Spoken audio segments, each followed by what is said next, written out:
And I've got my wife downstairs, live streaming, talking to a friend of hers, and I've got my daughter in the other room with her youth group.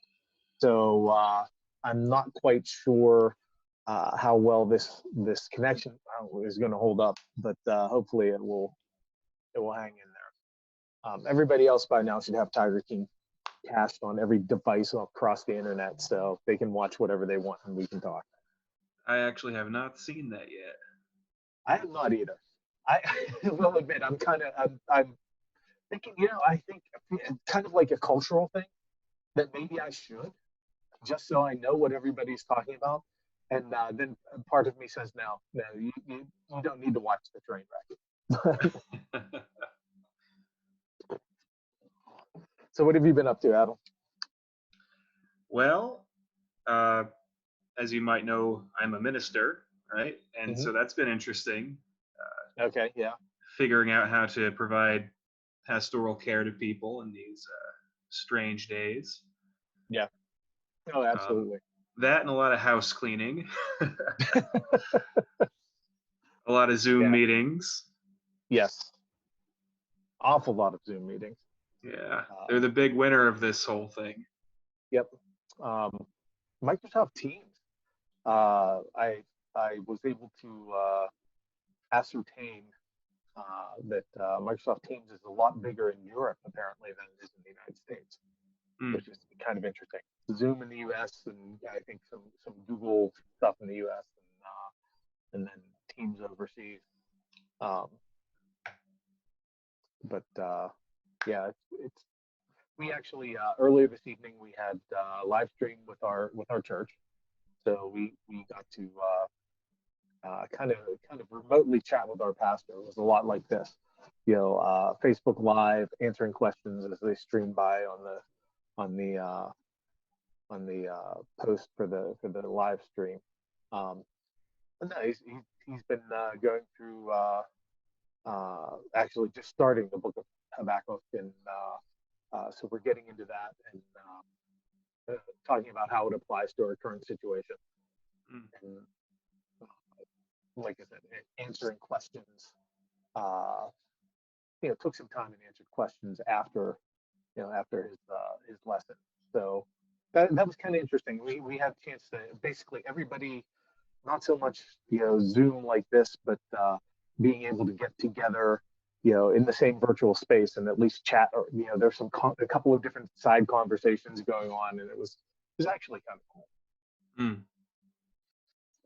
Very nice. Yeah, I wish my congregation was more tech savvy, but they're mostly the blue heads, as one of my colleagues calls them, the blue hairs. Yeah, we had good folks though. I did actually. I have it somewhere, a sheet of information that I wrote up that I keep handy for this. Hey, this is how you basically stop sharing your screen on Zoom, because we've had more than one person accidentally start sharing their screen and wondering, peering at it, where did everybody go? And so welcome, Morgan. How are you doing today? Oh, I'm doing well, thank you. How about yourself, Sam? Hanging in there. Just talking about the oddities of the day and what things are like for us. We have Political Misfit who joined and seems to be having trouble with camera and mic, or intentionally hasn't disabled.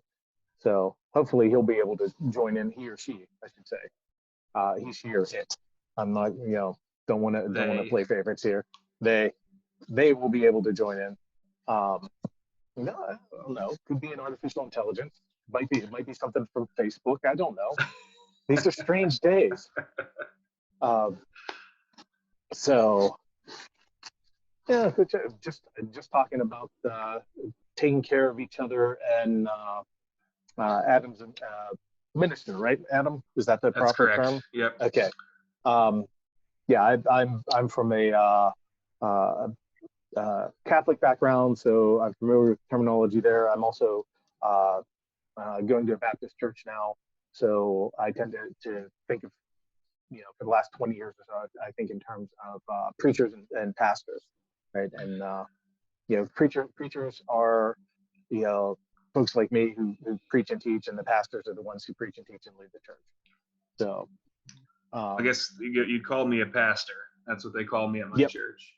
yeah, well, I'm there you go. Lutheran, by the way. Okay, that's that. You know what? One of the things that I really enjoy. Now, do you mind me asking, Adam? Are you a libertarian, or are you just here for hey, there's this weird guy hanging out on the internet? I am a libertarian, very involved in the LPPA, and we met Okay. briefly at the convention. You don't recognize my face because it's not currently on the screen, of course. I apologize because I am very much a facial recognition type of guy. I will see someone that I haven't seen for 40 years, and I'll be like, "You were that guy from that one time," and I can't remember your name for the life of me. So, but no, thank you for dropping in, and I do appreciate. It's been interesting getting to know that there's a lot more. There's a lot more Christians. There's a lot more religious people, not just Christians in the Libertarian Party than I originally would have thought, and I really do appreciate that.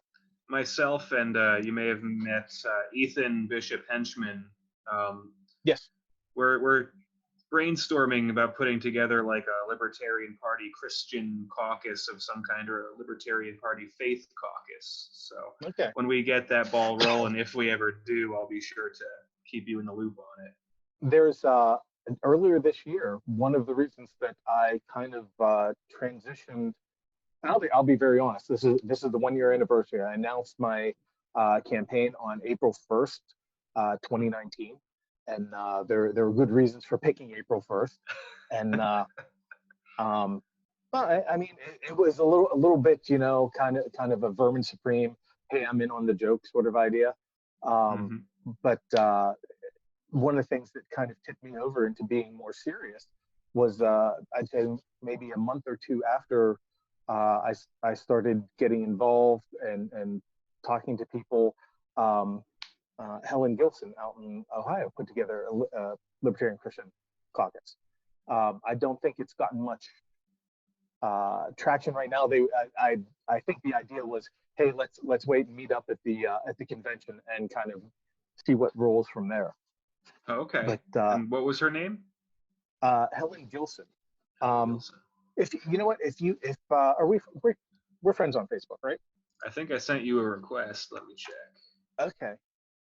If I didn't answer that, send it to me again, and message me and remind me that, and I'll see if I can invite you to that. It's at this point, I think it's really just a Facebook group, and we all, obviously with everything going on, we all have something happening. So now is not necessarily the time for trying to build some things up when we're busy taking care of our own personal lives. But it's definitely. Yeah, I just sent you a friend request. Okay, fantastic. Yeah, and I should tell you, there is a Twitter account and a website for that caucus. So. Oh, good to know. Okay, well there we go. I didn't know about the Twitter account. Okay, well I'll include the links on in the chat. Oh, fantastic! Thank you, sir. I'm You're gonna welcome. go. So are you involved in that, Morgan? I follow the tweets. I don't believe I'm officially a member in any way, so. Right, yeah, right now, like I said, I'm a member of the Facebook group. Let's see if I apologize for, here we go. Christian Liberty Caucus, the Libertarian Party, I think. Is that what we want? Christian Liberty Maybe Caucus, not. Libertarian Party. Yep, that's it. Okay, is that scrolling through? Right. So you've got that.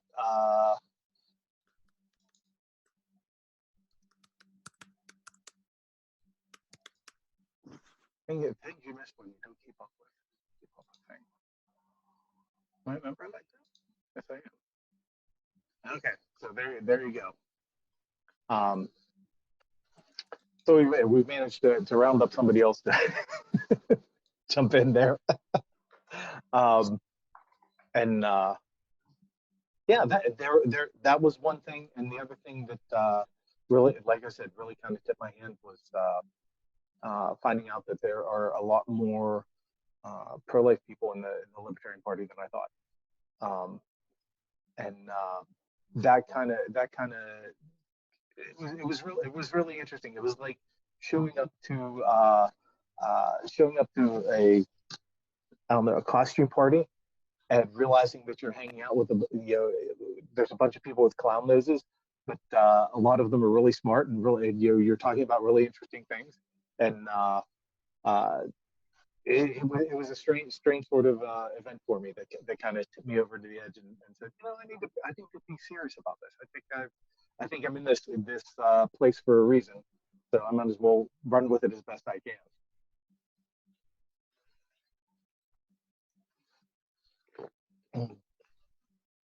So I guess, let's see. Well, ask some questions. I should have had some questions for you guys maybe to ask. So what have you been doing with your extra time? I know for myself, I normally commute to work, so I've got about 8 to 10 hours a week now that it's time that I usually would spend on the road. So that's like an extra day a week that I get to do stuff with. And it's really kind of interesting trying to figure out how to fill the time sometimes. So what have you guys been doing? A lot of cleaning. You mentioned, yeah. Tried my hand at cooking a little bit. Nothing healthy, unfortunately. I had our pastor was talking tonight about he used to work at a Cracker Barrel and how great the deep fried okra was. Ooh. And I'm like, of course, anything tastes good if you deep fry it, right? You're basically wrapping a French fry around something, so of course it's going to taste delicious. Yeah, the other day I made deep fried cheese balls, but I battered them in a bunch of smashed up cheesy snack foods like Cheetos and Doritos. Mm-hmm. So it was outrageous. Outrageously deep fried cheesy. Excellent. Oh.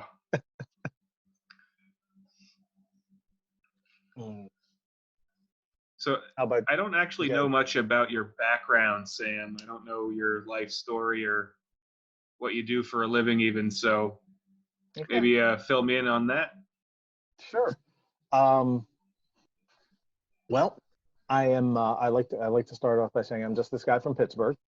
I was born a little bit east of the city, a town called Braddock. Grew up in another little suburb of Pittsburgh called White Oak. When I graduated from high school, I went to Carnegie Mellon University on a Navy ROTC scholarship. So I spent essentially 7 to 8 years in the Navy, counting the time in ROTC. Got a degree in metallurgical engineering and material science. Went out to California, do my time in the Navy. Served on the USS Wabash, AOR-5, or replenishment oiler, which is a deck ship in the Navy. They call that a working ship. So we did a lot of what they call replenishment at sea evolutions, where you have a carrier or another ship that it needs supplies, needs fuel, needs jet fuel, and you pull up next to each other about 200 to 300 feet away from each other and shoot lines across, and then drag fuel hoses across and pump fuel back and forth. So we were always out at sea. We were always doing something. It was fascinating, and I actually really kind of liked it. And I wanted to stay at sea. And when my time was up, and they actually decommissioned my ship, I got to do all the work, help with the work decommissioning her. I talked to the detailer, and they said, "Yeah, we're going to give you 3 options here. You can go to a carrier in dry dock that's going through a refit, or you can go through another carrier in dry dock that's going through a refit, or third option, we have a carrier in dry dock that's going through a refit." So that was my point where I said that, you know what, I'm going to go back to Pittsburgh. Along the way, I'd gotten married to a wonderful woman, my wife, Sherry. We moved back to Pittsburgh. This is where our families are. Tried to find a job as a metallurgist. And at that time was told that if I wanted to go through the system, I had to file for unemployment. And at that time, I think it was be unemployed for something like 6 months before I would be considered to be, the steel companies here just would not consider hiring anybody if they hadn't been unemployed for that period of time because of agreements with the unions. So I said, that's not what I want to do. I like computer programming, so I taught myself how to program. Got a couple of jobs working for startups. I've spent the last 20 years working for startup companies. I've worked for Lycos. I've worked for a couple of other major companies in the networking fields and in the storage field. About 2011, 2012, I got disgusted with the Republican Party. I grew up in a blue area. Kind of Pittsburgh is a little blue island, kind of in a red part of the state. And when I went to college and went into the Navy, I rebelled against my Democratic upbringing and became a Republican. About 2011 was when I realized that the Republicans were not serious about anything that they talked about. That they talked a lot about small government. They talked a lot about the Bill of Rights. They talked a lot about protecting individual rights and reducing taxes, smaller government, and that nothing that they did matched up with that. So I stayed registered as a Republican long enough to vote against Mitt Romney in the primaries, and then switched my registration to Libertarian and have not looked back since then. I always describe myself as conservative libertarian leanings. So it was kind of a natural shift for me, natural bit of maturation to just say, you know what, I'm going to go, if I'm not going to get what I want done here, I'll go over to the Libertarian Party. At which point people told me, well, the Libertarian Party is not going to be able to accomplish anything either. I'm like, well, what's the difference? At least I'll be around people with a sense of honor and a sense of principle. So after a couple of years I joked, and I kind of alluded to this, joked a little bit about running for president. And this past year, I realized that that joking was less of making fun of it and more along the lines of kind of the humor that we're seeing coming out of this current situation, right? Things are a little scary, so sometimes the humor gets a little dark. And I realized that was the case, that I really did not like the way the country was going. And I thought that perhaps I could make a difference. So registered to run as a libertarian. Just, got a shot in the later part of 2019 when Luke Wenke up in Olean, New York was looking to have host their first presidential debate in Olean. So he was very excited to get whoever he could get up there and was willing to have me up. And so my wife and I drove up there. We did the debate, had a wonderful time. And after that, I really appreciate that I started getting some contacts from other affiliates, other states, conventions, asking me if I would be able to come there, if I was interested in being part of their debates. And to kind of round it out and bring it back full circle, I love that because, like I said at the beginning, I'm just a guy from Pittsburgh. I'm not a big name in the party. I'm not a well-known activist. I haven't written a ton of books. I'm not a video personality or an online personality. So if anybody's paying attention to me at all, and it seems like, maybe not a lot of people are, but enough. But if people are paying attention to me at all, it's because I've got a decent message. I'm a very pragmatic, very moderate libertarian message. I've described it as I'm both a pragmatist and a radical. being a radical tells you what direction you want to go in and where you want to head to, and being a pragmatist tells you, okay, you need to take the left at this turn, right, and get on the freeway or take the back road to avoid some construction or whatever. So I think we need to get the country turned around, start moving in the right direction. I think we need to do that by making some very concrete changes. If we can get a libertarian, if I could get into the White House to make some very concrete, very, very, very solid, very basic changes that would appeal to the American people and show them that libertarianism works, show them that libertarian ideals are the way to go, get them behind us, get them behind the idea of a libertarian government, and then see where it goes from there, see how far we can take it and how fast we can go. What would be your top issues? Say you're in the White House day one. What are the first things you start working on? Okay, I'm gonna stop here and say, hello, Kevin. Okay, go ahead and unmute you there, Kevin, so you can talk. And I've also got we've got Mary Reyna, who is I'm trying to unmute you, Mary. Mary's a friend of mine. We used to work together. She's a wonderful lady. So for Kevin, would you go ahead and repeat your question there, Adam? My question is, top issues and what are you going to do day one in the White House? What are the first things you're going to start working on? Those things you want to see the country turn around on. Okay. Top three issues would be reduce the size and scope of government, and it's kind of interesting because that people see that as a that's a right right libertarian issue. That's a very conservative issue, right? To reduce the size of government.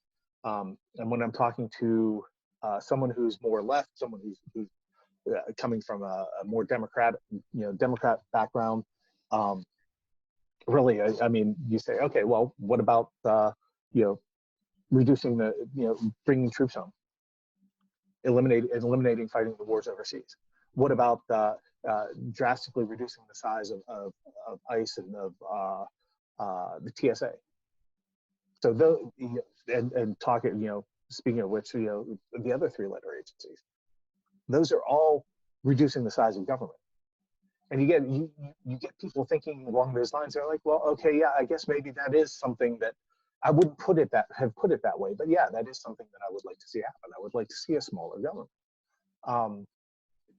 Second thing would be to eliminate taxes on the majority of Americans, and by that I mean if you look at the actual tax revenue taken in for the last couple of years, if you eliminated taxes on everybody earning less than $50,000 a year, if you eliminated taxes on small businesses that earn less than $5 million a year, you would basically be ensuring that the vast majority of Americans don't have to deal with the IRS.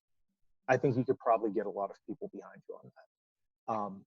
People who deal with the IRS, especially right now, during tax season, nobody likes to deal with the IRS. When you really get down to it, I've got friends who work at the IRS and they don't like the IRS. So it's one of those situations where there's a lot of appeal there. Talking about these sorts of things, not really a joke here, but a little bit of tongue in cheek with the current round of libertarian candidates that we have. One of the things I appreciate, we're all very much supporting each other. We're all very much behind each other. Whether we've got Ken Armstrong or Dan Berman or Jacob Hornberger or Mark Whitney or whoever wins the nomination, they're gonna have a lot of people behind them. If I win the nomination, one of the things I've said multiple times is, would you like to see Dan Taxation and Steph Berman, right, put in charge of the IRS? I think that would be fantastic. I think that would be a lot of fun to see what he could do there. Put Arvin Vorha in charge of the Department of Education. I mean, some people have issues with Arvin, but he hates the Department of Education, right? And take Adam Kokesh, and put him in charge of the Veterans Administration, and see what he would do there, because that's one of his points of passion, is taking care of veterans. It would be fantastic to see what some of these guys could do there. Third thing for me, and this is a little bit of a personal issue, is reforming immigration. I would like to see us move back to, I should say, an Ellis Island model of immigration, where you show up at the point of entry. You say, "Hey, I'm here. I'd like to let you know I'm here." That's what a good guest does. And I'm willing to let you check things out and check my background, make sure I'm not some sort of violent criminal. Especially very timely in this day and age, right? I'd like to let you, give you the chance to check me out and make sure that I'm not bringing in any sort of communicable diseases. But if that's, if you pass some minimal checks, fantastic. Thank you. Welcome to the United States. Here's your visa, and here's a bunch of organizations, private organizations that are here to help you get integrated and help you along the way. And this is the issue that's kind of like the flip side of the, hey, I want to reduce the size of government. And the more liberal side of the house is like, well, what do you mean you want to get rid of government? Actually, yeah, you do. You just don't see it that way. On the side of dealing with immigration, you get more pushback from the conservative side. Well, what do you mean? You want unrestricted immigration? Well, yeah, we don't really have a big problem with immigration. You may think we do, but we really don't. If you look at the statistics, our immigration system actually is or our immigration situation, I should say, not system, is actually pretty good. A lot of times, what you have are immigrants who come here and they want a better life.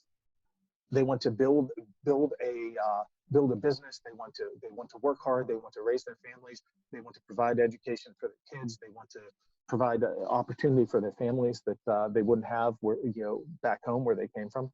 They want to come here and they want to be Americans. And that's what made our country great. That's really, when you get right down to it, it's immigration. It's these people from other countries that woke up one day and said, you know what, I've heard about this place and I want to go there and I want to be a part of it. That really makes that's what has made America great. And you talk to conservatives and you remind them, hey, for me, right, my great grandparents came here, and they came here at the time when they I don't believe they actually came through Ellis Island, but very similar sort of situation, right? They came here, they got the stamp and welcome to America, and here you are, we want you to succeed. That's what we need. So those would be my three big priorities. As for what I would do day one in the office, talk to any of the libertarian candidates, because we all pretty much, we've got very similar scripts, right? Pardon nonviolent drug offenders, federal drug offenders. Talk to, tell Congress that I've got an authorization for use of military force overseas, and basically those are undeclared wars, and because I've got the authorization to use does not mean I need to use. So unless you actually give me a declaration of war, I'm going to start pulling people back from overseas. I'm going to bring the troops home. I'm going to pardon.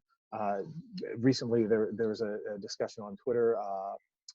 Keenan Wallace Dunham originated a letter that's basically a statement from that a lot of us LP candidates have signed on, saying, hey, these various individuals like why am I blanking? Reality Winner and who's the WikiLeaks guy? I'm blanking now. But you know who I'm talking about. These are individuals, Edward Snowden, that we'd like to pardon and say, hey, you know what? And I'll be honest. In some of those cases, I look at them and I'm like, do I really believe that they were acting in good interest, the best interest of the United States, or was there some self-serving motivation there? But in all honesty, I look at the way the government has treated whistleblowers overall, and I think, you know what, erring on the side of caution, erring on the side of saying, you know what, I don't know what the situation is, but I have no trouble believing that the government has screwed them over.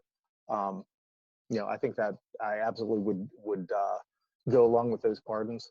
um, just I mean, just a basically a laundry. There's a laundry list of this is what a libertarian candidate is going to do. Like I said, if I'm in the White House day one, I'm going to have all these other candidates that I am absolutely that I'm going to bring along with me.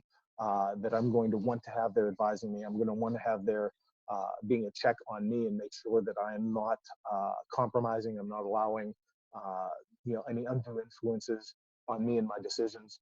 And say, hey, just to remind you, Sam, just to remind you, President Sam, this is what we need to do. This is what we need to accomplish, and let's get it done. So, Kevin. Sam, pleasure to finally get to meet you. I know we're nice to meet you too. In a couple weeks. We've been going back and forth on the internet, but a couple of questions that I have, some things that are, a big point for me of why I got involved with the Libertarian Party and involved in media via libertarians. The military-industrial complex I served, you served, a lot of libertarians are veterans. There's a reason for that, because back in 2003, I was deployed in OIF.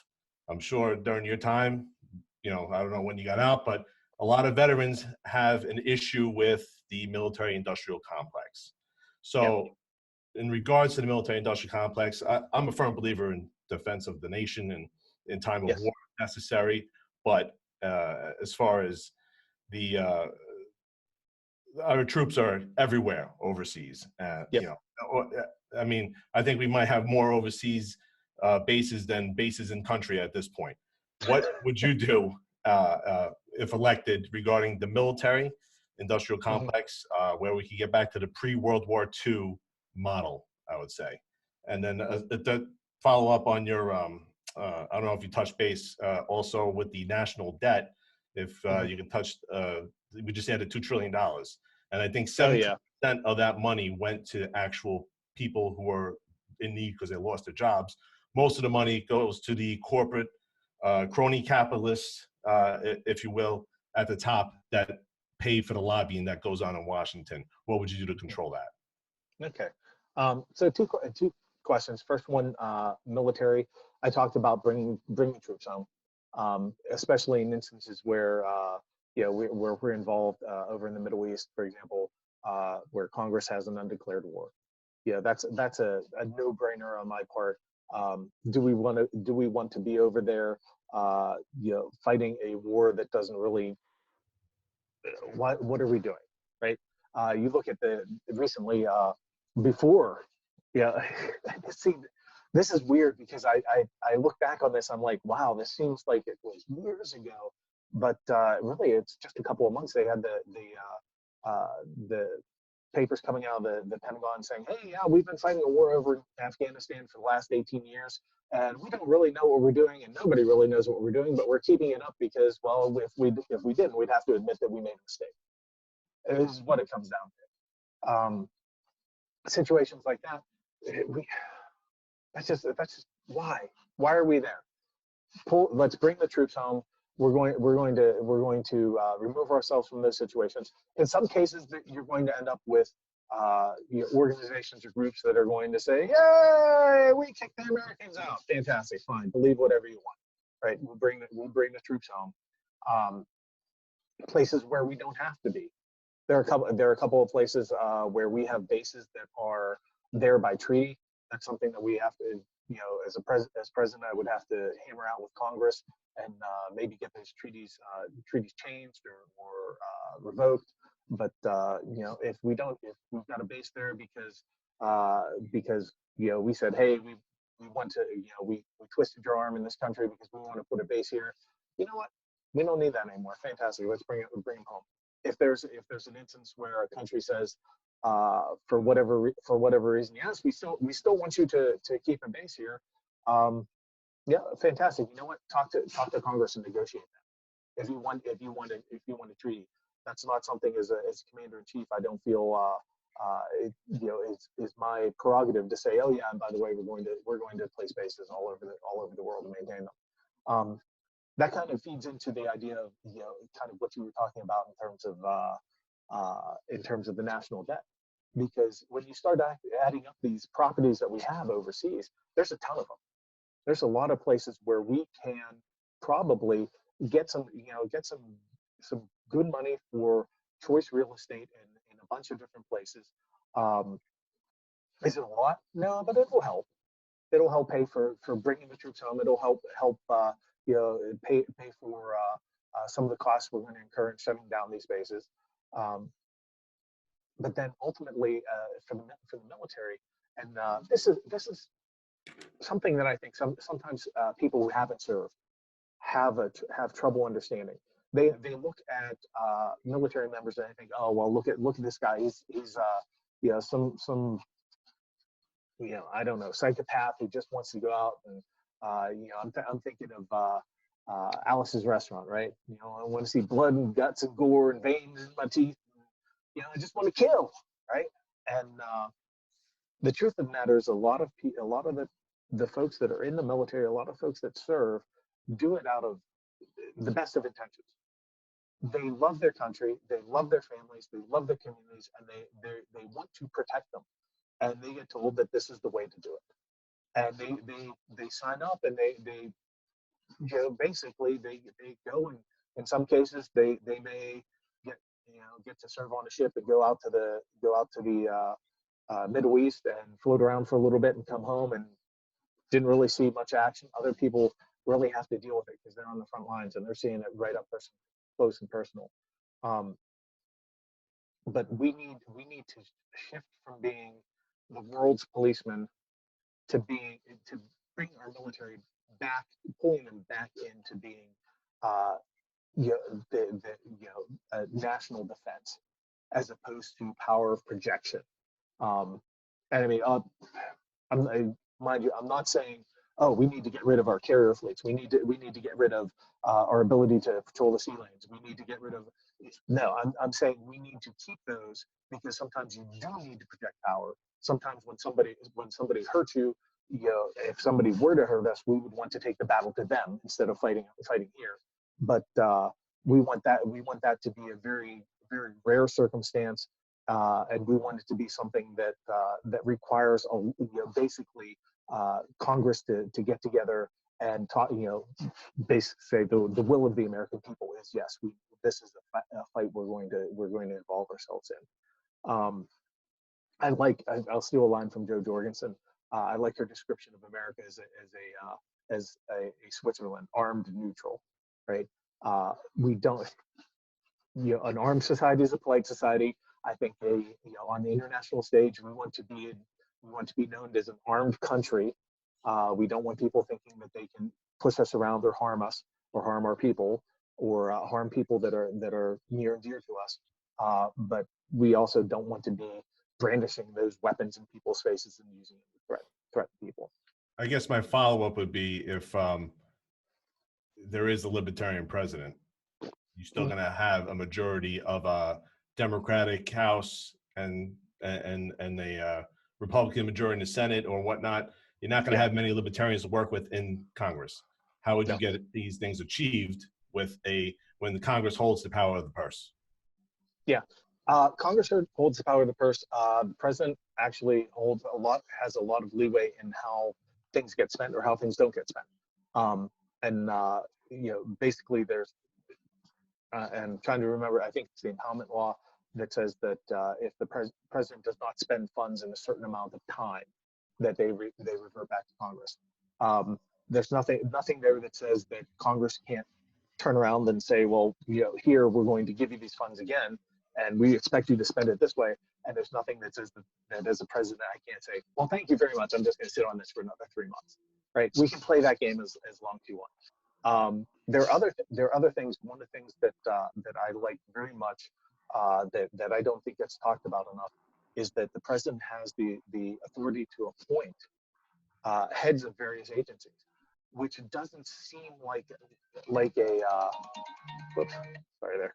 Doesn't seem like a big deal until, like I said earlier, you start thinking about Dan Taxation and Steph Berman as the head of the IRS, right? You have a chance to make some significant changes in the structure and the culture of a lot of these agencies, to start dismantling them to change the direction that they're going in. You try and think of someone someone who is a very staunch Second Amendment supporter, very experienced gun rights advocate like Larry Correa, and say, hey, what could he do in charge of the ATF? Yeah, Congress passes laws, but increasingly over the last few decades, they've been very much passing laws along the lines of and the Bureau of Alcohol, Tobacco, and Firearms will make regulations regarding this, right? So they pass with the agencies they create. yes. So I mean, we can turn that back on them, and you put the right people in charge, get the right people working there, and you can say, okay, fantastic. The ATF gets to make regulations on,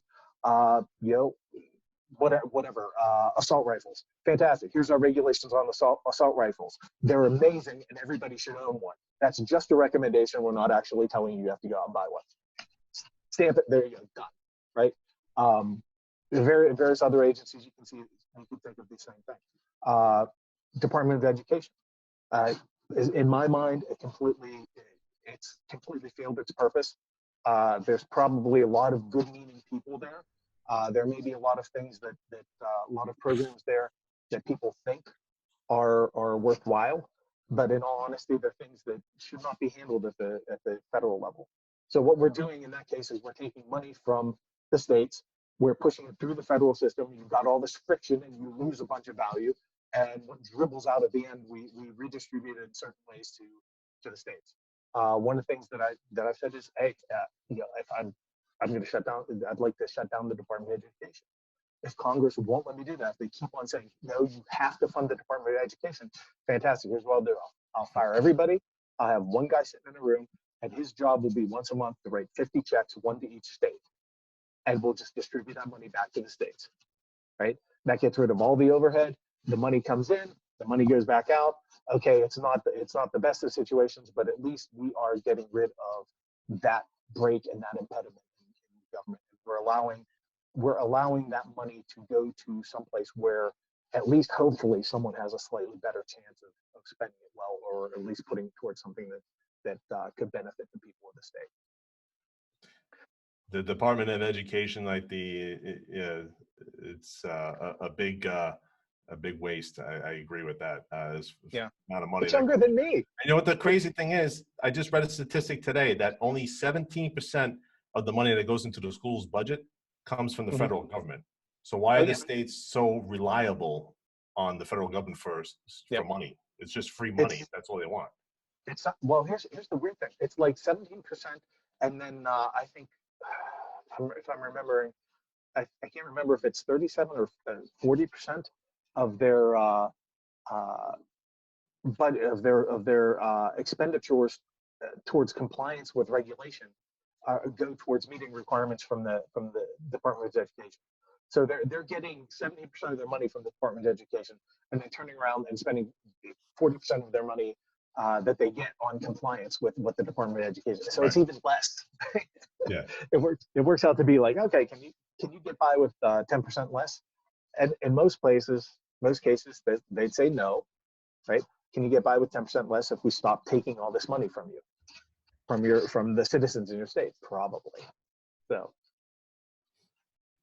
okay. So, got one from Morgan? Yeah, I got a question I want to ask. If you're nominated, how would you go about campaigning with the issues of coronavirus to be considered? Okay.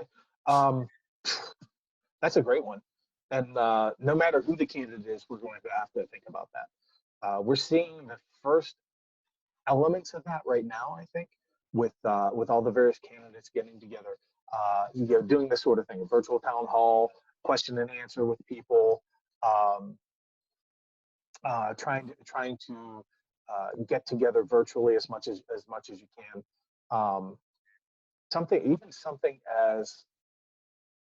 Something as small as, hey, I'm going to do interviews with various news agencies is going to be impeded, by Corona, because a lot of times what happens in those cases is, hey, you're in Pittsburgh, we have a studio here, we'd like you to come in.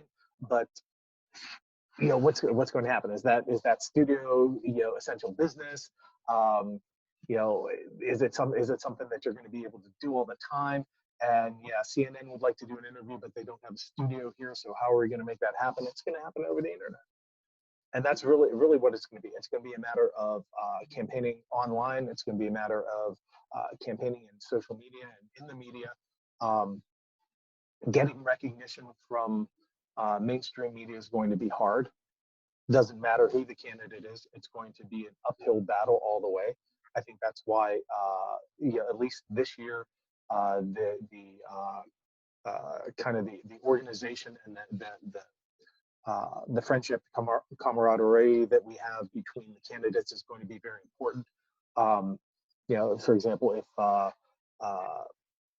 I'm thinking Jacob Hornberger's down in Texas, right? If he becomes the nominee and he can't travel, having Sam Robb up in Pennsylvania is going to make a big difference for him in terms of campaigning here, because I'm going to be able to do things up here, just hopping in my car and getting around, that he's not going to be able to do down there, and possibly not be able to do virtually, and vice versa, right? So we're going to, I think, be relying on a distributed network of individuals. We're going to be relying on building a campaign team that spans across different types of media and social media, and really doing our best to hit and exploit as best we can any contacts we have in traditional media to make our case, which I think actually might be easier than some people would think, because this election is going to suck. Yeah, nobody, half the country hates Trump's guts, and the other half hates Biden's guts. And even the ones who like Trump and even the ones who like Biden, are kind of rolling their eyes and holding their nose and doing it for what, the third, fourth, fifth time in some cases. So it's I think the chances of us putting up a reasonable candidate that can garner some national attention just by being the adult in the room is fairly high.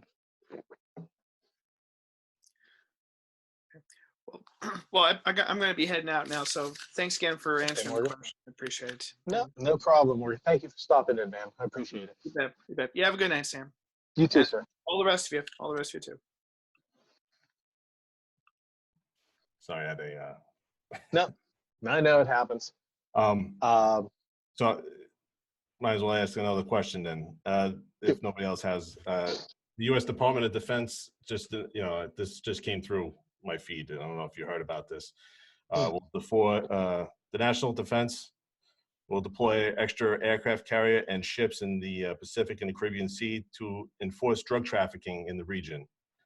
They've labeled Nicolas Maduro on narco-terrorism. Usually once you attach terrorism to any type of operation, now you can put boots on the ground, technically. What would be your response to what is happening that the Trump administration just announced? Wow. Okay. One, I'm gonna have to check this out and see what's going on. Two, seriously, you want to do this now, right? How long has this been going on, right? Three, my view of things is, okay, a very libertarian view, right?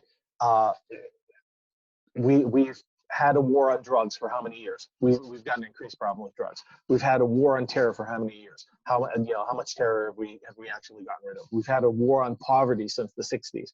Have we actually managed to get rid of poverty? Anything that we declare war on, we seem to end up with more of. So I would rather see us say, okay, let's get rid of the war on drugs, right? Let's go ahead and I'd rather not just legalize. I'd rather see us decriminalize drug use in the United States. Say, you go back 100 years, right? You could go up to the store. You could buy heroin. You could buy amphetamines. You could buy cocaine. I mean, you could buy marijuana. It was nuts, right? But we didn't have these problems because we we dealt with them as a society. We dealt with, it was not something as pervasive as it is now, because it was not illegal, so it didn't have this vast criminal enterprise behind it. So let's go ahead, let's decriminalize drugs. Let's get to the point where we cut out from underneath these organizations like Medora and say no, here's what we're doing. We're attacking your basis of economic success. In cases where that's happened, and one of the things that Dan Berman mentioned a couple of months ago that I thought was fantastic, and this is a perfect example. He said that there are marijuana growers down in Mexico who basically are giving up on growing their crops because they can't compete with legalized marijuana in the United States. They're growing avocados because avocados are a better profit for them. I mean, when you do that, that's what you get. People make rational decisions, and they stop saying, "Oh, I can, if I've got, I've got my farm, I make money hand over fist growing heroin." What you mean it's legal in the United States now? You can get it for $20 a pop at the pharmacist. Well, I guess it's better. It makes more sense to grow avocados or watermelons or apricots or whatever. Once you do that, I think, and this may sound weird, but you now have an organization that actually has a fairly kind of paramilitary arm to it, that is now kind of looking for work, and you can do things like say, how about guys, you've got submarines, right? You've used submarines to smuggle stuff into the United States. Yeah, don't deny it. We know that. How would you feel about smuggling some stuff into Hong Kong? We've got some guys over there that could probably use a little bit of material aid, and we'll help keep you afloat. And we'll contract with you for this. It would be to me that would be very amusing to take someone like that that you see as an enemy now, and to turn them into a friend and someone willing to help spread freedom across the globe. That would be fantastic. Yeah, I think there's been a shift since the legalization of marijuana, for sure, that they shifted to other growth, like you said, avocados, but some of the shift has gone towards other drugs as well. But the idea is, if you legalize all drugs, then they should have the black market for what they're doing now. The other, I guess, the follow-up would be, would it be like a Portugal model? That Portugal model, if I remember correctly, is decriminalize use, criminalize sales. Mm-hmm. I'll be honest. That's the sort of thing that makes me think that it might work if you've got, unfortunately, something like strict border controls. I think that the labeling issue is, most people don't want to hear that drugs are legal. Like, the mom and dad of the parents, don't do drugs, kids. They don't. If I think it's more of like a problem with the labeling of drugs. Perception. People are afraid to legalize it. Maybe that would be at least the first step. It could be. Definitely, one of the really strange things that comes out of this whole COVID-19 situation is the recognition that marijuana dispensaries are considered essential businesses. Mm-hmm. I mean, we've gone in my lifetime from, holy crap, stay away from the devil's lettuce, boys, to, hey, we got to make sure that these dispensaries are open because there are people who need their medicine, right? That is a huge change in the matter of a generation or two. You actually, and it's really interesting. You see the same thing with gay rights. You see the same thing. We saw the same thing with civil rights. We can make some very drastic social changes in the United States in a very short period of time. I think because we are a free people, because we, to quote somebody, we are an unruly people. We don't like to be ruled. So you give us the opportunity and kind of encourage us to go in the right direction instead of mandating it.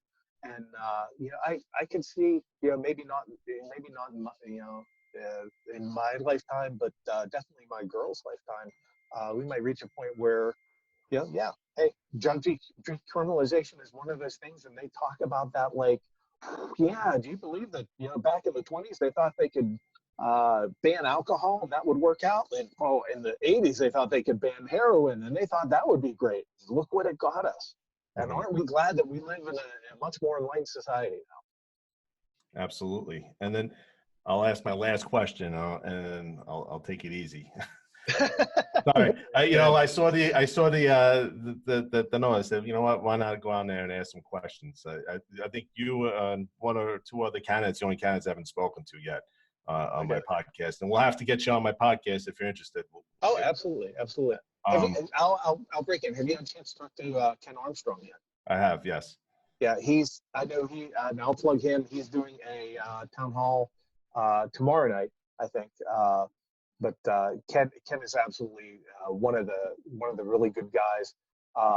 Dan, just to mention Ken, Dan. I've talked to Adam. Yeah. Dan, Ken, Mark Whitney. All great. Listen, I'm invested in the libertarian ideas to a point. Like I came in when Larry Sharpe ran his campaign here in New York. I'm a New York guy. I grew up in New York. Couldn't tell. Not at all. Yeah, I'm in the heaviest tax state in the country. Oh yeah.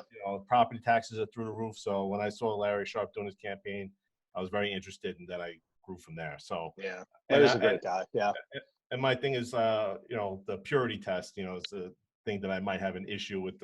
Some libertarians, but overall, there's a lot of things that are good with what the party's doing and the direction it's going. Oh yeah, absolutely. Yeah. Something that, being from New York, I have Governor Cuomo, and he has admitted. During this crisis, the COVID crisis, I have been quarantined. I've been home 8 days in a row. I've been locked in here because I was exposed. Yeah. So I'm that's why I'm like, I got to get on and talk to somebody. Yeah.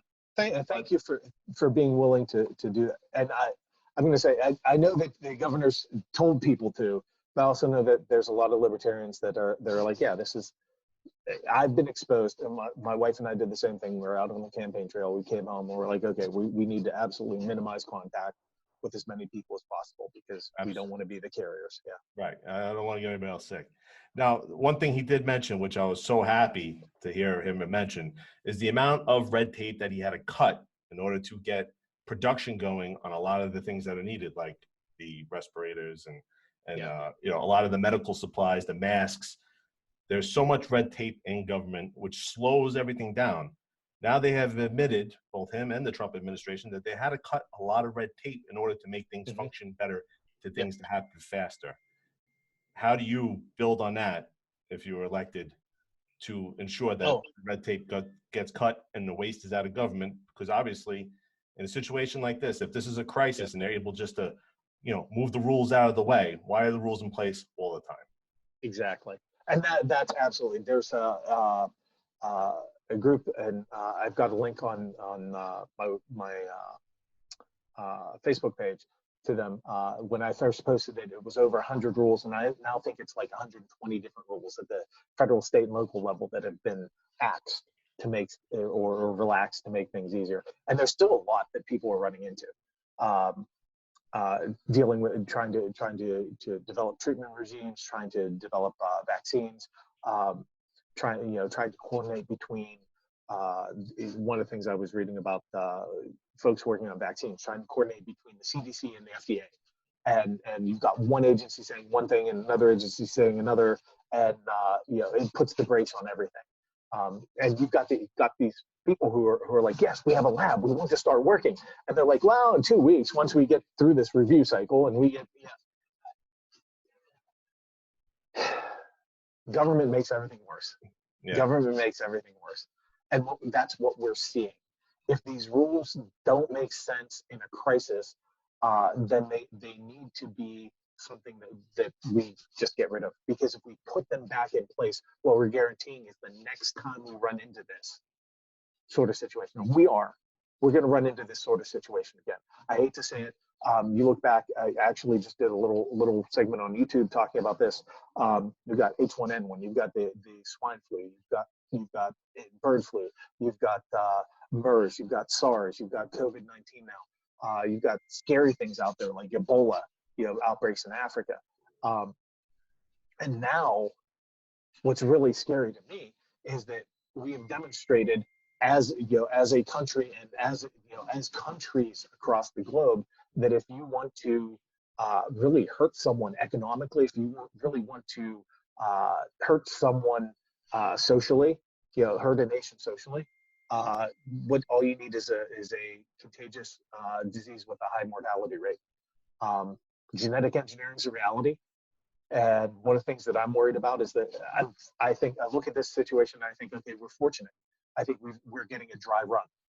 We're getting a chance to shake out the cobwebs and see how everything works and make sure that everything our responses can be good, because the next time it happens, it might hit hard and it might hit fast and it might be real, and there might be some guy on TV releasing a videotape saying that this was done in order to hurt the United States, or this was done in order to hurt India, or this was done in order to take down Great Britain. And I was going to say, another thing to remind everybody is that they never let a good crisis go to waste, because people need to pay attention to the amount of legislation and things that get behind. Oh yeah. Yeah, absolutely. And not just the stimulus bill. I mean, you've got things like the Earn It Act, where they're like, oh yeah, we need to put encryption backdoors into everything that gets manufactured in America. Gun control laws, various, just these laws, these things that you're like, what was it, up in New York? I saw earlier today that apparently part of the emergency authorization bill up there, they slipped something in that reverses some of your ballot access, or it includes some funding too, where the government gets to match the funding for your candidates. Why not use tax dollars to fund campaigns while you're at it? Yeah. So, I mean, there's all sorts of things that they're slipping in, not letting a crisis go to waste. But in terms of the regulation, if it doesn't make sense to have it in place for this crisis, it doesn't make sense to have it in place for the next crisis. We don't need to put it back in. We need to keep it out. We need to free up our markets and our economy so that we can attack the next situation immediately, so that people can react in ways that make sense. And by that I mean, if we had a lot of these regulations out of the way, if we had a market that was not so heavily constrained by the government, you would have seen back in January when people were saying, "No, is this something important? Is this something real? Or what's going on here? Can we trust what's coming out of China?" Some companies would have bet on, "Hey, this is something hot and heavy. This is going to be real. Let's increase our mask production. We don't have to go to the government and beg them for permission to do this, or spend 6 months getting certified in order to produce this. We can just start doing this now." That's an economic bet. And some people would have said, "You know what? No, I don't think it's going to be that bad. So we'll keep on doing business as usual." Other people would have said, "I think it's going to be a complete fizzle, and I'm going to invest that way." Right? So you would have different people in the market making different decisions, and what would happen is that spreads things out. So instead, you've got some people starting up production early, other people saying, "Oh wow, this is really starting to look like it's gonna be an issue. Let's ramp up production here," and it would have smoothed everything out in terms of materials, smoothed everything out in terms of supply, in terms of research, in terms of effort put out to try and attack this. But we can't have the same situation again, because if we do, in all honesty, it's going to kill people. What is your main motivation for getting involved in the race and running this time? Main motivation is, I'd like to say that it's a deep sense of principle, of outrage at where our country has gone, and a desire to return to ideals that were espoused in by our founders and in the Constitution. And that's all true. But in all honesty, I've got 3 girls. And hopefully someday I'll have grandchildren. And I look at our country, and I look at someplace like Venezuela, or not even Venezuela. Look at someplace like England, where they're taking people's butter knives, for crying out loud, right? You can't be walking out on the street with a butter knife, stuck in your backpack because you took it to lunch so you could spread your mayo, right? Free That's speech a is crime. gone in England. Free speech, Oh, yeah. you go to jail for saying something that they deem is hurtful. Yeah. They're arresting people for going out for a drive.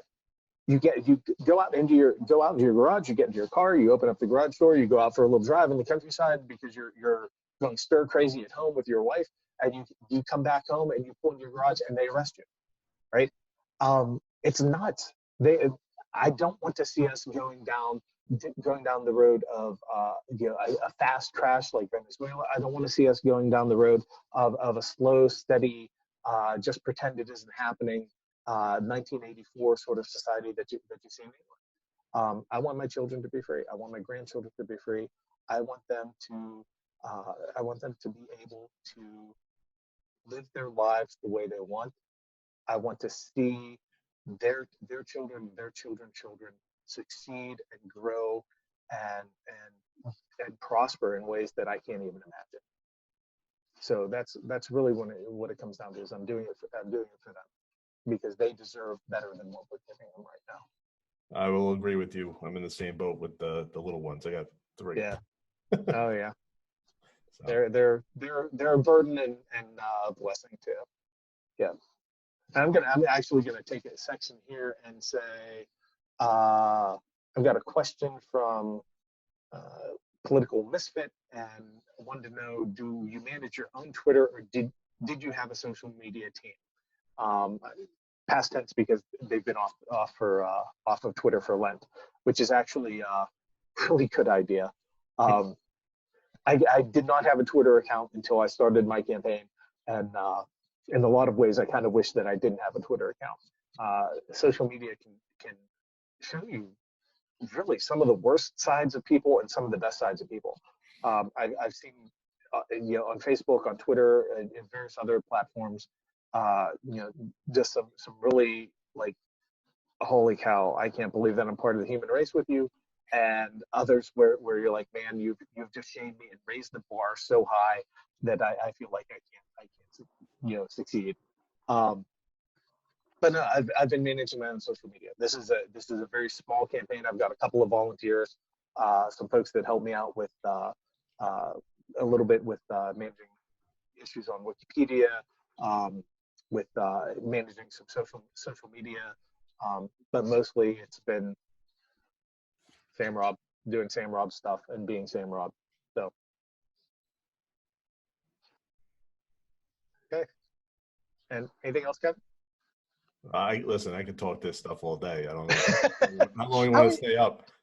No, I'll ask you, how are you doing, man? You mentioned you're in quarantine for 8 days now. So six of my coworkers are confirmed out of 14 people in my office. So yeah, and so I definitely was exposed. I'll tell you this: I contacted the CDC hotline, and I had trouble. Well, I got through. I gave them all my info, and I've been waiting for today's the 3rd day, no callback. So I was able to get in tomorrow afternoon to get tested at in the afternoon by a private doctor who is doing, out of the graces of his time, taken to do 100 a day. Oh wow!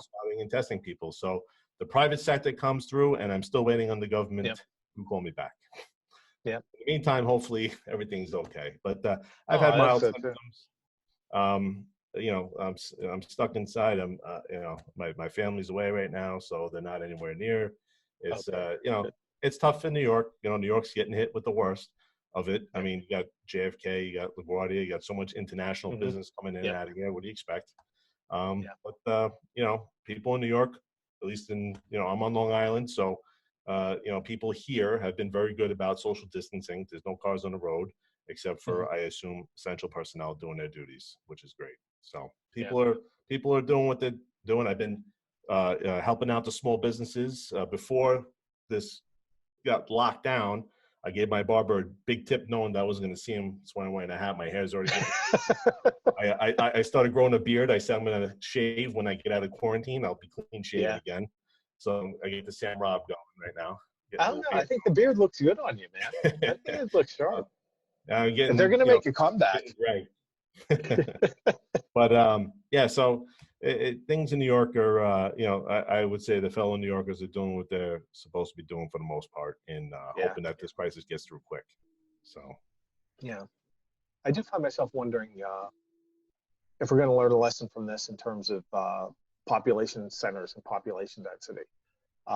Like you said, someplace like New York gets hit hard. New York City, someplace like Los Angeles, right, or Chicago. Just because you, as much as you try, it's hard to keep from spreading something that's so communicable. So it makes me wonder, are we going to start? Yeah, like I said, I hope we don't see something intentional, but are we going to take it to heart and say, okay, you know what? Maybe some of the high rises that we have, maybe we need to start thinking in terms of, okay, what do we do the next time we have to do social distancing? The next time that something like this sweeps through. I think we've seen a big, there was a time where people left the city. Now people are going back into the city lifestyle because of the way the economy works. Most work is not in the industrial side. So I will ask you this, given with China, 80% of our pharmaceuticals are manufactured or made over in China. Obviously, a lot of industry comes from China. But as a libertarian, the free market, true free market should be what it is, but it's really crony capitalism at this point. But with the what would you do about, because there's going to be some, I'm sure, pullback from doing business overseas with China in the near future once this all settles down, just because of what I've been seeing on the internet and the articles and whatnot. Where does free trade sit in, and are we doing too much business overseas? Because we saw a shortage in supplies, the supply chain was interrupted.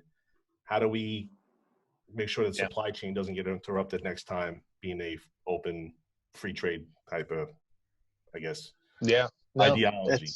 Rob, let me jump in here for a second and say good night. It's been nice listening in. You guys have had a lot of good conversation. Thank you for doing this. Well, thank you, Adam. I'm glad you could be here. And I take care of yourself, man. And I hope your cooking expeditions and the experiments go well. Thanks. You be well. You too, sir. Bye-bye. The idea of the supply chain stuff. One of the things that I hear from prepper friends is, and by prepper friends I mean my niece, who's a lot more paranoid than I gave her credit for. We were actually talking the other day, and I'm like, this is a side of I've never seen, and she's like, I never thought you were quite this bad either. So no, the idea that 2 is 1 and 1 is none, right? Things break, things wear down, things wear out, things just aren't there when you need them. And we're seeing that with China, right? Things are just not there when we need them. So I think it behooves us as a country to think about sourcing from different areas, from different supply chains. We actually saw a little bit of that last year with Mexico when we had the trade war with China, and we had some tariffs put in place on electrical equipment. And it was actually some companies in Mexico that stepped up to produce some, and when I say electrical equipment, I mean like, electrical distribution systems. So, I mean, that's the sort of thing that I think normally, if you have some time, things adjust in a free market. This sort of situation where things are happening very rapidly, we would be doing a lot better.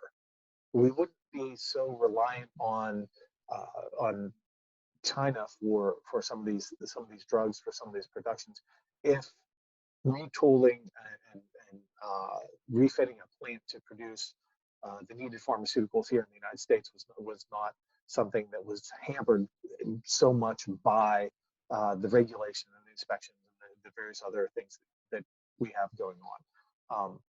And I'm not talking just about like, oh, let's, we can do this and get rid of these regulations so we can do it in an emergency, but more if we got rid of them so that the cost of production here was not so much greater than the cost of production in China, then it's hard to say, okay, we can buy 1 million units from China at 2 cents each versus 1 million units from the United States at $2 each, right? That difference there is just so huge that anybody with any sense would say, oh, we're going to go this way. Someone saying, oh, we can buy 500,000 units from China at 2 cents and 500,000 units from the United States at 3 cents is a very different proposition. Now it makes a lot of sense to kind of spread things out, not just in terms of national security, but just in business sense. What happens if something in China goes south? What happens if China gets into a war, for example, with Russia? What if we see a proxy war in the Middle East or Northern Africa between China and Russia over oil or over some other resources? We don't want to be, find ourselves tied up and in the middle of that and having to support China because we're, either as a country or as businesses because they're supplying us with all these raw materials or all these things that we need. So let's go ahead and spread things out just from a business sense and make sure that we're not dealing with a single supply chain. So you would agree that regulation is a big part of the problem, that if you were to deregulate that, it would cause people to not pursue business overseas, that they would just inherently stay here in America? I think so, yeah. And especially when you start talking about things like drugs that are not currently covered under patent, things that have fallen out of that regime and now are in the public domain and anybody can make them. At that point, the regulation here in the United States really kills you, right? Because you're dealing with this vast infrastructure that is geared towards making sure that new drugs are produced the right way and don't harm anybody. Versus, hey, we can do it, do it in sweatshop factories, essentially the chemical version of that for cheap. And then it just all adds up. You get one of the things that I do talk to people about when it's up in New Hampshire. Somebody said, how would you get across to someone who's Democrat or Republican just how much how the government is an issue? How would you convince them of that? And one of the things I said was just think of everything that you've done today that's been taxed. If you went to get a tank full of gas in your car, you're paying for your car, you're paying for your registration, you're paying taxes. You pay taxes on the car when you buy it. You're paying property taxes on the garage that you store it in. You're paying taxes on the gas that you're buying. My cell phone bill, Sam, covers fees for the MTA, the Mass Transit Authority here in New York. A cell phone bill has nothing to do with transit. Somehow they managed to throw a tax in that people don't pay attention to or even notice unless you really go through your bill. There's an MTA tax because my phone is registered here on Long Island. Yep. And I don't know. I remember a couple of years ago hearing that there were some taxes that were put in place to fund the Spanish-American War that still we're still carrying on. It's nuts when you start adding it up. And when you think of, okay, let's take a gallon of gas, right? you're pulling it out of the ground, but that's a company that's doing it. They're paying they're paying property taxes. They're paying taxes on the money that they pay to their employees. They're paying taxes on the trucks that they use to ship it to the refineries. At the refineries, you're paying taxes on the product that you buy, and then you're paying taxes on the product. Somebody's paying taxes on the product that when they sell it, they're paying tax everywhere along the supply chain. If you just get rid of that, even if you keep some of these regulations, even if you say, okay, well, oh yeah, even if you have even if you didn't have the FDA, you'd still have to have some sort of certification agency. Fantastic, that's fine. They can do it probably a whole lot better than the FDA. They do it a whole lot cheaper. But even if you still have somebody coming in and doing an inspection and doing something like Underwriter Labs, and here's a private certification for this chemical production company or this pharmaceutical production company, just getting rid of the taxes at every stage of the game reduces the cost of materials, reduces the cost of labor, reduces the final cost of the product, and makes everything better. I appreciate that. I know, preaching to the choir. Yeah, I appreciate it. I got a buddy in Pittsburgh, by the way, that he's been trying to get me to go to for years. He's got the seats at the Steelers Stadium over there, so they might take him up on it this year. How's Pittsburgh doing with this whole crisis? Doing okay. We're doing okay. We've got our cases. We're keeping an eye on things. My brother actually works for Allegheny Health Network down in Pittsburgh. They're the main competitor to University of Pittsburgh Medical Center. So the two big hospital chains here, and he's kind of keeping us informed on how things look. I was in last Monday for kidney stone surgery. I had a kidney stone that needed to be removed. Yeah, it was not fun. But I hope I never get those. No, you don't want to. Trust me on this one. You don't want to. But when we were in there, we were listening. My wife and I were listening to the nurses and the doctors talking about how they're reconfiguring the hospital to prepare. And I really hope that they don't need all the beds that they were talking about. But they were canceling elective surgeries. Mm-hmm. Fortunately, I kind of was on you can't hang out with a stent in to relieve pain on the kidney stone forever. And they were like, okay, we need to get you in and get this taken care of because you're kind of not optional surgery. But yeah, it's kind of, we'll see in the next couple of weeks. I think the next 2 weeks or so are going to be really telling. Things are either going to start to look really bad, or we're going to be wondering,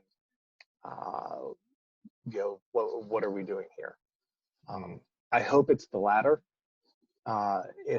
If things seem like that we flattened the curve, I have no doubt that people will be saying, this is all because the government saved us from everything. But yeah, if we keep people from dying, I'm happy. So, well, looking forward to our conversation. I'm going to sign off, but I appreciate your time and answering the questions, and we'll catch up in a couple of weeks. I'll be clean shaven a lot. I'll still be fuzzy, but yeah, no, but yeah, it's I'm losing my mind on day 8, sitting in this place for so long. Oh man, hang in there. You got it. Hopefully by then things start to clear up where we can start moving around. But yeah, appreciate you taking the time, and I look forward to talking. No, thank you for jumping on, man. Really appreciate it. You have a great night. Good night.